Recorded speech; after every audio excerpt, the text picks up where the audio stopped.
Get the pictures of neglected orphans that emerged a few years ago with the collapse of communism in Romania. A few were rescued and adopted in the West, but after the revolution, most were left to fend for themselves. CBS's Mark Phillips, on assignment in Bucharest, ventured into the dark orphans of Romania. Hanging around the street corners of the Romanian capital of Bucharest are some kids you may have met before, a long time ago, when they were young, but no less desperate. When they were discovered by the outside world as the rejected of Romanian society during the convulsions of its anti-communist revolution, abandoned by parents too miserable to care for them themselves, living in conditions sometimes too terrible to watch. The world took pity on them then, but then the world moved on. But the kids, those who survived, are still there, in their late teens and early 20s now, living in the streets, or worse, living beneath the streets, in the sewer and steam tunnels of Bucharest. It's estimated there are 4,000 of them, most addicted to the glue sniffing that alleviates hunger. Never Neverland was never like this. The fact that they never grew up in a loving home, no matter how poor, they just were put out in the street and they stood there and said, well, what do we do now? Susan Booth is an American from Connecticut who has adopted the kids' cause. A cause that becomes more desperate all the time because the children are having children of their own. Well, it's warm down here, guys. She's been delving to the depths of the world of the Romanian street kids, working along with Irishman Stephen Doyle, who shares her passion for these kids living at the bottom of the human food chain. She's one of the gang leaders, one of the ringleaders. She's the big mother. Some have formed a loose social structure with leaders and providers.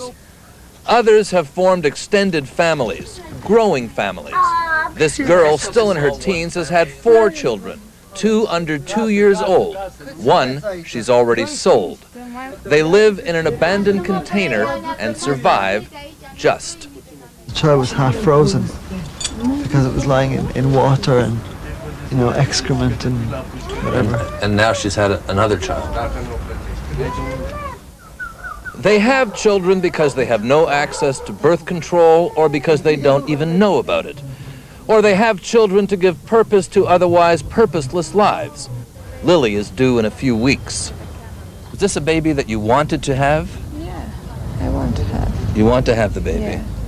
Why? You're living in a sewer. You've been here for 2.5 years, but you want to have the baby. I like children. Look in just about any junkyard in Bucharest and you'll find them.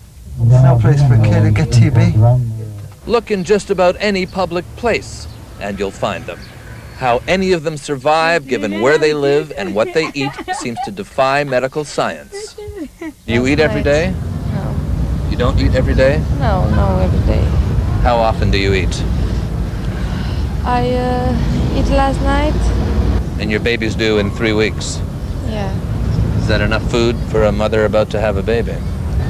She's not enough. Not enough. No.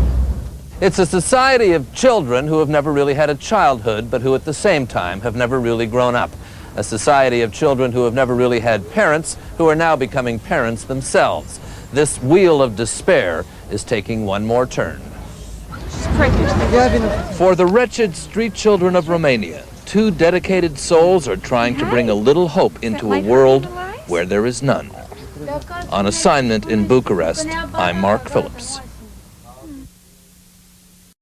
Shakespeare wrote, "The evil that men do lives after them." In Romania, 10 years after the demise of Nicolae Ceausescu, the effects of his disastrous rule are still multiplying. Among them, a generation of homeless orphans now producing a new generation who live on the streets and under the streets of Bucharest.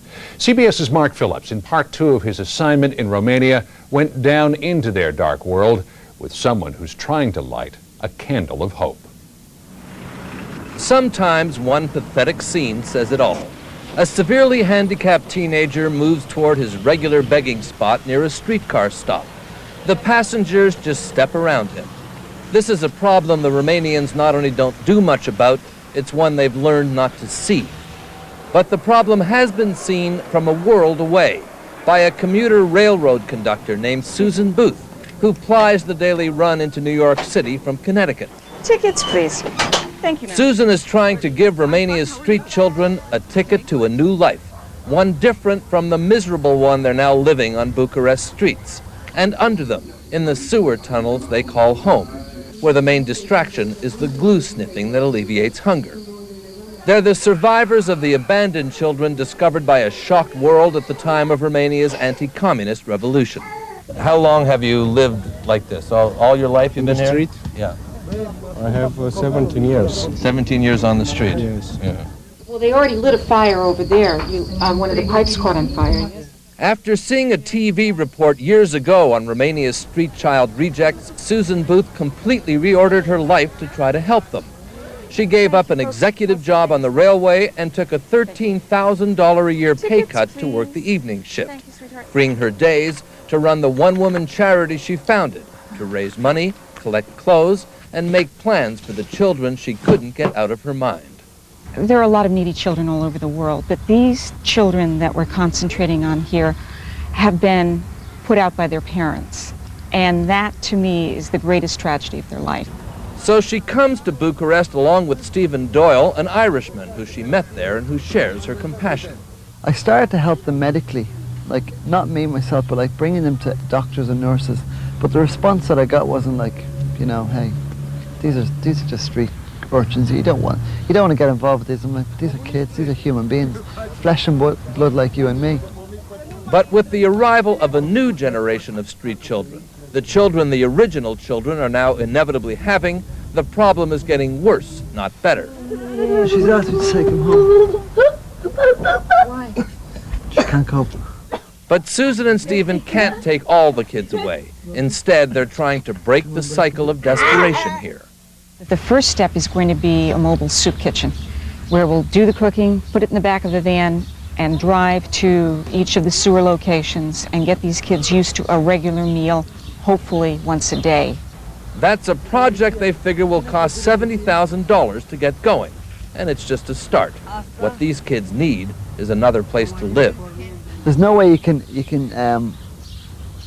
change a kid's life on the street and say, you've got to take them off the street, they've got to be, you know, that's what I'm trying to do with Sue anyway. Until then, they just have to count on the kids' remarkable capacity for survival. Not only have they managed to survive, but they smile, they take care of each other, and those bits of humanity are bits that I don't know how they survive.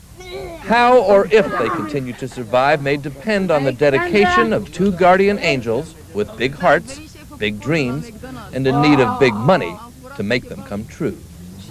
On assignment in Bucharest, I'm Mark Phillips.